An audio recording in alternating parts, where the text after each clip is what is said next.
Welcome back to Barb Says on my YouTube channel. Today I'm going to be talking to you about discipline. I have actually talked to you a little bit about discipline before, but I'm going to give you a recap and then I'm going to talk to you about specific discipline techniques. So this is kind of going to be Discipline 101. So first of all, I want to let you know that the number one determinant of whether discipline is effective or not is how you are when you're doing it. So you have got to get yourself under control. And if you cannot speak in a firm but kind voice, then don't speak. Wait. It used to be thought that kids were like dogs or puppies, you know. If they peed, then you had to rub their nose in it right away or you missed this learning opportunity. But that is not true. It is not true with children. Children have memory. And if you cannot speak in a firm but kind voice, if you are in the fear mode and feel like attacking or yelling at your child, then stop. Step away from your child. Move away. Get yourself calm. Do some deep breaths on your part. Because again, how you are and how you present it determines whether this discipline is effective or not. So let's talk about what discipline is. Discipline is a teaching process where you help your child to be self-regulated. You're not regulating them. You're not the authoritarian in charge of them. You're teaching them how to be able to regulate themselves, whether you're there or not. That's what discipline is. So now we know what discipline is. Let's talk about being calm before you start. That's the number one determinant of success. It is a must. And it was the hardest thing for me, bar none, as a parent. I had to get myself under control. I had to be able to manage my emotions. And that was the most difficult task. So once I was able to do that, then I can approach the child and then I can effectively discipline that child. So, you get yourself calm. Then, you speak in a firm but kind voice.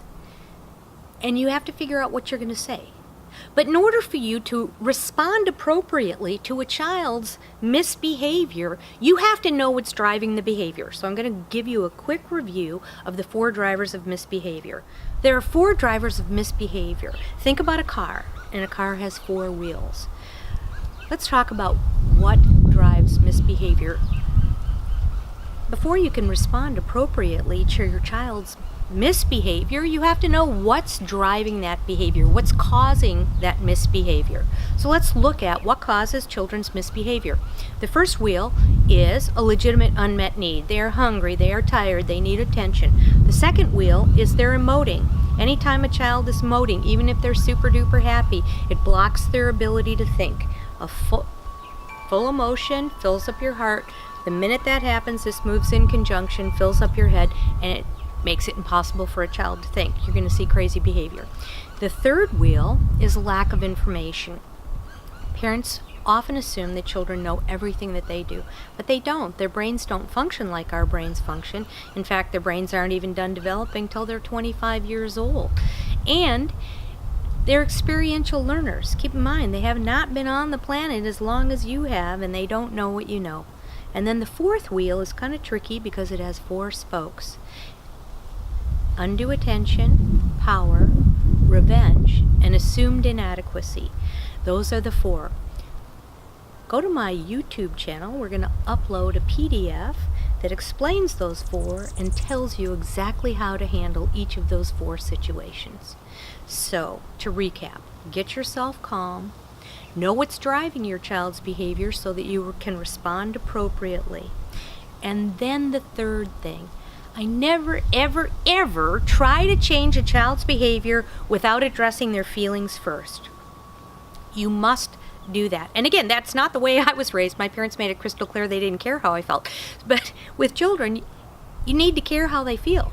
So, what you're going to do is you're going to use a technique called mirroring in counseling. You're going to reflect back their feelings. You're going to say, hey, I could tell you were mad. You know, it's okay to be mad. The next time you get mad, what can you do?